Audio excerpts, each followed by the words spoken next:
Hey everybody, how's it going? Welcome to another episode of Open Carry Texas. Hopefully everybody can hear me out there. Going to give this a minute or two to let people siphon in and let me know if you can hear me. Good morning, Digitus. Good morning, Bama Camera. Can everybody hear me pretty well?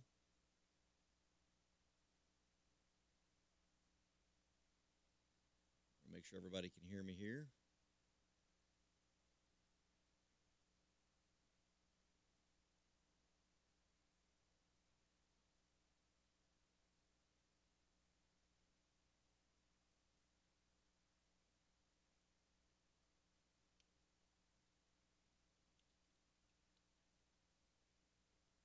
Stand by. I got some bill updates for y'all today. Some good ones, some bad ones. Actually, mostly bad today. Let me just get logged in here.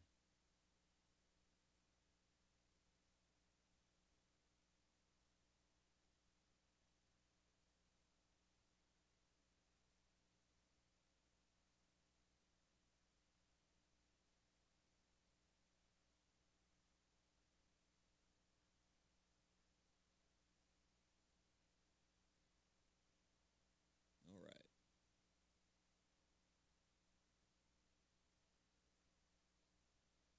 Just going to pull up so I can see the chat room here. Got it. Okay. Okay. How's that? Is that a little bit better? A little bit better for you guys for volume wise? Let me fix my microphone too. Okay. So, let me do this.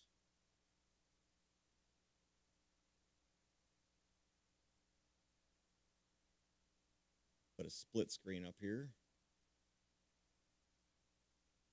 All right. All right, hopefully y'all can hear me. I'm going to go ahead and get started. I've got a couple of bill updates on some things. Nothing as far as movement of anything important. There are some updates. If you go to our Facebook page, facebook.com/OpenCarryTexas, we did get some bill movement up there. I'll go ahead and bring those up too. But nothing like major as far as bills go. But there is a hearing, or there are some hearings on a few bills that are coming up here in the Texas legislature. It's not something that I think most people need to really bend over backwards and try to make it to. We are still waiting on House Bill 357, which is our constitutional carry bill. So House Bill 1009, which is basically supporting it. Anyway, this is going to criminal jurisprudence. It's a bill we support. 1143 is going to public education. This is a good bill that we support. So these aren't hearings. These are just bills that have been referred to committee so far. This has been referred to the Public Education Committee. This would allow people to keep a handgun in the parking area of the school, so that also includes employees. Eligibility to carry a handgun is Homeland Security and Public Safety. I believe this allows some first responders. I'm gonna have to go and look at a bunch of. Anyway, these are all that we support. There's a whole bunch of them, so I don't want to get off on a tangent on those. But just some bills that have been pushed to committee, although there aren't any committee hearings. I want to briefly touch on a few bills. We've just updated the website. I just updated a few more, and I've got even more that I'm going to update here shortly onto opencarrytexas.org. If you go to opencarrytexas.org, click on bill tracking, you're going to see a list of all the bills that we are tracking so far. Most of the bills. There are some bills that we haven't updated yet, but like I said, I just added another, I think, 5 or 6, and I've got my computer open. 1, 2, 3, 4, 5, 6, 7, 8, 9, 10, 11. So I've got 12 more that I'm vetting right now. Those should be up today, and I'm sure there are probably a few more that I need to go through and look at. if there's a gun bill or a gun related bill, in other words, if it's a bill that might affect gun owners that you don't think we're tracking, send an email to admin, ADMIN, like administrator, admin at opencarrytexas.org, and let me know which bill that is, because it might be a bill that has to do with mental health that doesn't say anything about guns, but it might affect guns, and we haven't found it yet. We have found a few of those, and we're trying to post them as much as possible. No, my hat says make liberals cry again, Trump 2020. Someone was asking about that in the comments there. Make liberals cry again. Because, you know, after Trump was elected, everyone started whining and crying and all that kind of stuff. All right. So with that said, one of the things that I'm noticing, because I added a few more to the list today, and there were already some on the list of bills that we were tracking earlier, is that there are a heck of a lot of bills that are being filed that create even more special classes of citizens. As you know, right now in Texas, if you are a part of the privileged class, in other words, you're a government official. So if you're a police officer, if you're a judge, if you're a prosecutor, if you're an assistant prosecutor, if you get the coffee for an assistant prosecutor, if you cut the grass of a judge, if you've ever looked at a politician, apparently you are exempted from having to get a license. Now, some of that stuff is facetious, of course, and there are bills out there that are going to make this even worse. So I'm not going to go through all of them, but I just pulled up a couple of them before I get to the two main bills I want to talk about. So the two main bills I'm going to talk about, if you want to pull these up and kind of look at them, are going to be House Bill 1445 and House Bill 930. Those are the two I'm going to get to and spend most of my time on. But there are a lot of bills right now that sound like great ideas, but all they're doing is creating a special class of citizen. Look, my thought process is very simple. If you are someone who is in government who needs a gun in order to do your job, for example, police officers, then by golly, yeah, obviously in the performance of your duties, you should be able to carry your gun. However, in your civilian capacity, you should be treated just like everyone else, because is the government not the people? Is the people not the government? And if that's the case, then why do we have special classes of citizens who are allowed to have guns in ways that we are not? JC, I'll address I completely agree with you, and I'll address that at the end of the video. If I don't, remind me about Trump believes in taking guns away without due process. However, for example, and the thing is, the politicians that are filing these bills are both Republicans and Democrats. And I don't think what they realize, so people are wondering, why do you oppose this? Why do you oppose, for example, House Bill, what is this one, 2146? Well, because 2146 already, what it does is changes Section 411, 1882 of the Government Code, which allows United States attorneys, assistant United States attorneys, assistant attorney general, district attorneys, assistant district attorneys, criminal district attorneys, assistant criminal district attorneys, county attorneys, assistant county attorneys, and then it adds municipal attorney or assistant municipal attorney. That's what this bill does, is it adds a municipal attorney or an assistant municipal attorney to the list of people who can possess a handgun or get a handgun license for free. So if I have to pay for that, everyone should have to pay for that license. Just because you're a government official or you get elected, and especially, I mean, come on, municipal attorneys. These guys are civilian attorneys in many cases that are hired when needed by cities as an extra job. They're not even full-time attorneys for a city. So this bill would allow municipal attorneys and assistant municipal attorneys to have all of these extra, and quite frankly, I want to get rid of all of these. There should be no exceptions to any of this stuff. So there's that bill. There's also one in the Senate, 403, which is the companion bill to that. that also allows for municipal attorneys. And then there's also 1065 by Flores that says all these fees get waived for certain people for getting licenses and things like that. So I'm not a fan of that. If you and I as a citizen have to pay for these licenses, then so should government officials. So, all right. Let's get into this real quick. This is not going to be a long video because I got to get going. House Bill 1445. Here's the deal.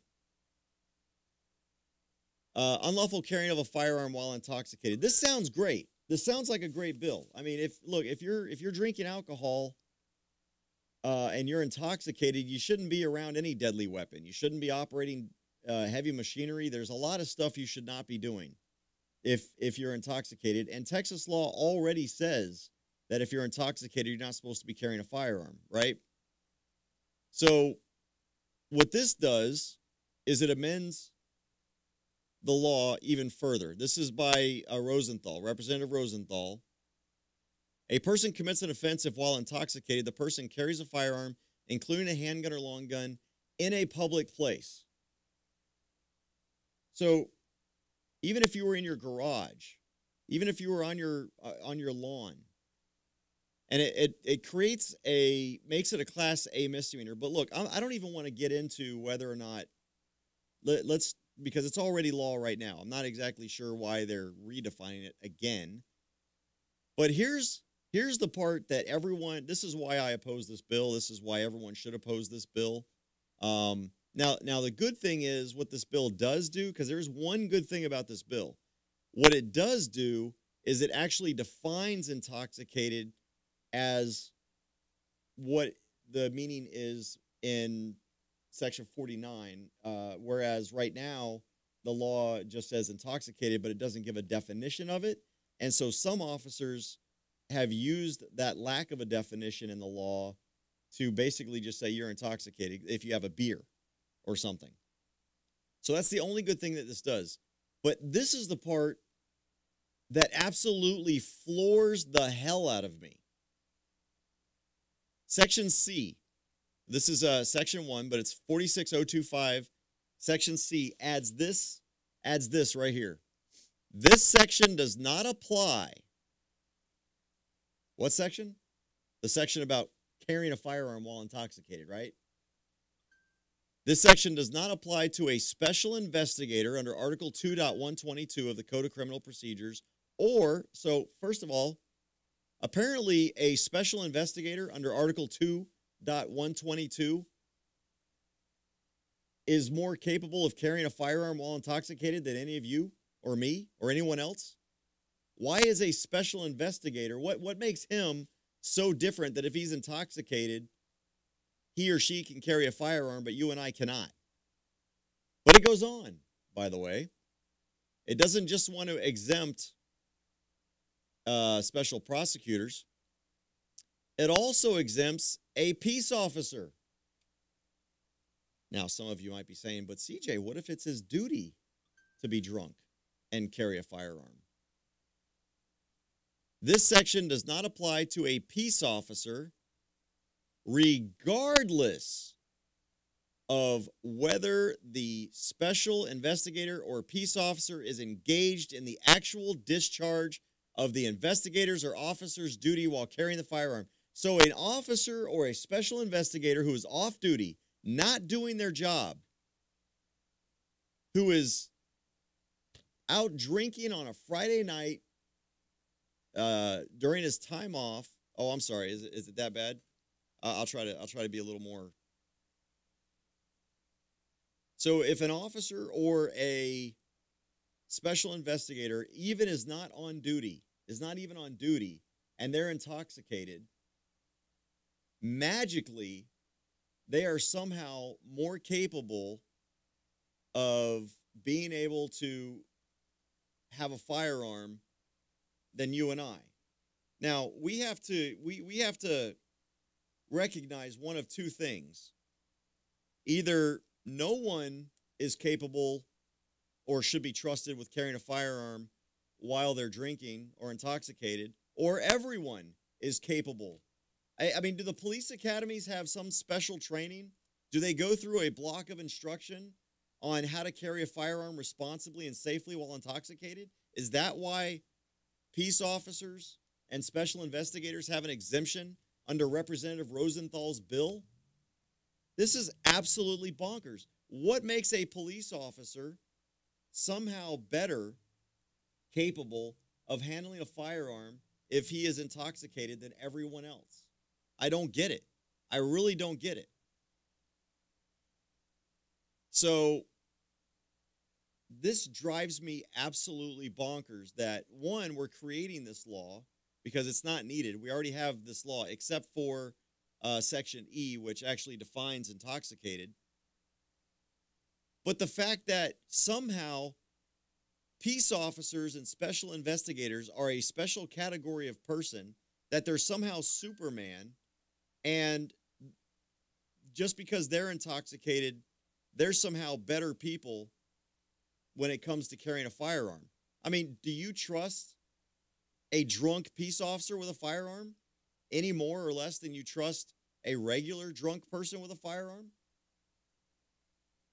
That makes it blows my mind. So this is House Bill 1445. It's very easy to read. It's very short. But that's what it does.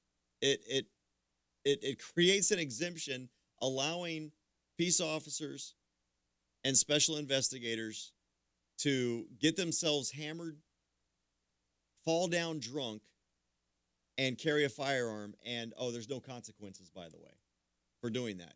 But by golly, you and I, the plebes, the normal people, that creates a problem for us. All right. The next bill, this is the other bill I'm going to talk about, and then I'm going to address the Trump thing, and then I'm going to get out of here. This is ANCHIA 930, House Bill 930. ANCHIA has filed, if you go and look, again, go to opencarrytexas.org, click on the bill tracking, and you'll see ANCHIA's got a lot of gun control bills. I mean, I don't know how much he's getting paid by Bloomberg to file all these things. I probably need to pull up his campaign finance records and see what all the gun control lobbies. So what this bill does is it actually gets rid of Stand Your Ground in Texas. It abolishes Stand Your Ground in Texas. When you read a bill, right, and again, this is House Bill 930. When you read a bill, there are different ways to show what the bill is doing. If it's got the text and a line through the text, it means that they're deleting these words from the law. If it's underlined, it means they're adding these words to the law. So this is what ANCHIA thinks needs to be removed from the law. Current law says that the actor's belief that the force was immediately necessary as described by this subsection is presumed to be reasonable if the actor knew or had reason to believe that the person against whom the force was used unlawfully and with force entered or was attempting to enter unlawfully and with force the actor's occupied habitation, vehicle, or place of business. So it is no longer a defense that somebody used force to break into your vehicle to kidnap to kidnap you and or hijack your vehicle, nor is it legal for you to use force if somebody breaks into your home. They take away that defense. Unlawfully and with force, or was attempting to remove unlawfully and with force the actor from the actor's habitation, vehicle, or place of business. So, according to ANCHIA, if a person is trying to forcibly pull you out of your vehicle with force, with or without a weapon, or forcibly remove you from your home, you do not have a right to defend yourself at all.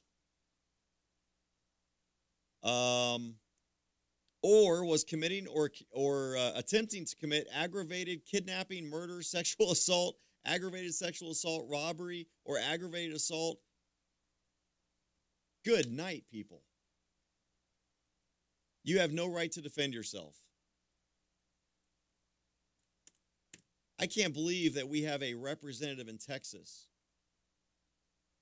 that is trying, yes, Anchia, is trying to say this would completely remove your ability to defend yourself. If somebody breaks into your house, if somebody breaks into your car while you're in it, tries to remove you from your house, tries to remove you from your car, it's absolutely absurd. It is absolutely absurd. So that's got to go away. Now, a little bit later, it talks about affirmative defense, not civil immunity. So right now, there's qualified immunity. If somebody breaks into your house and you shoot them, right, because they broke into your house, they can't sue you for that. They can't take you to court for using your firearm. What Anchia wants to do is, instead of you being exempt from that and being protected with civil immunity, he crosses out that word civil immunity and he creates the word affirmative defense. So if somebody breaks into your house, you now have to go bankrupt defending the fact that you were defending yourself. It is an affirmative defense to a civil action for damages. So if someone sues you, they're now allowed to sue you for killing Billy Bob that broke into your house and you shot him.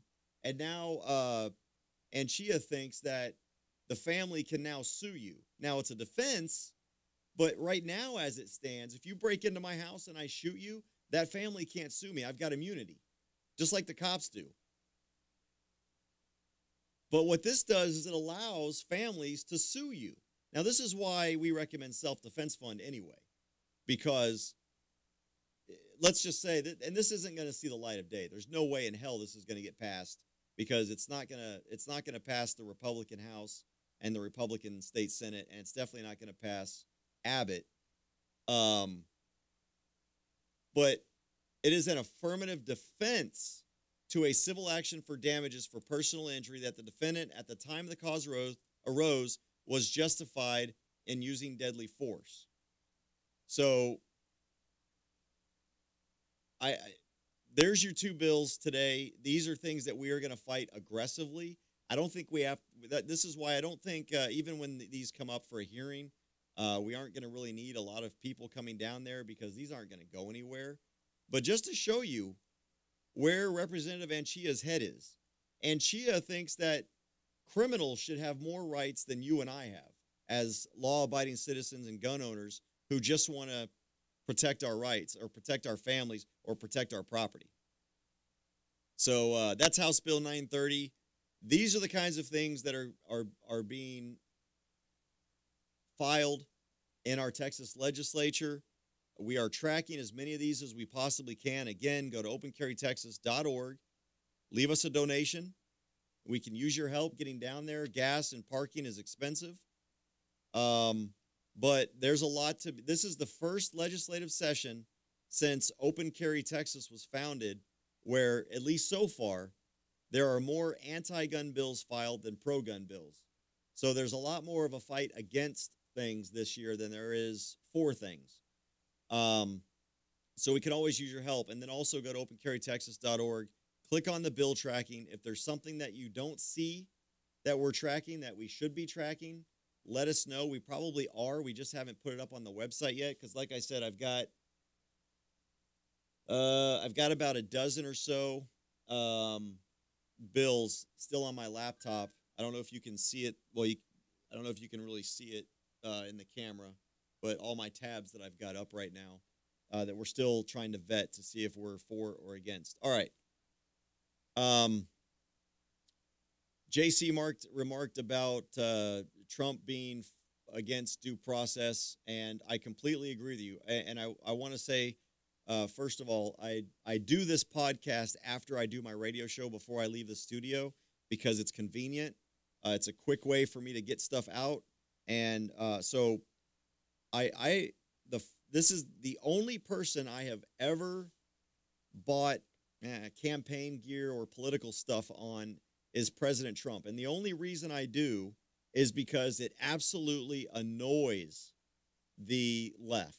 Liberals lose their minds when they see a MAGA hat. And I bought my first MAGA hat after people started getting attacked for wearing MAGA hats.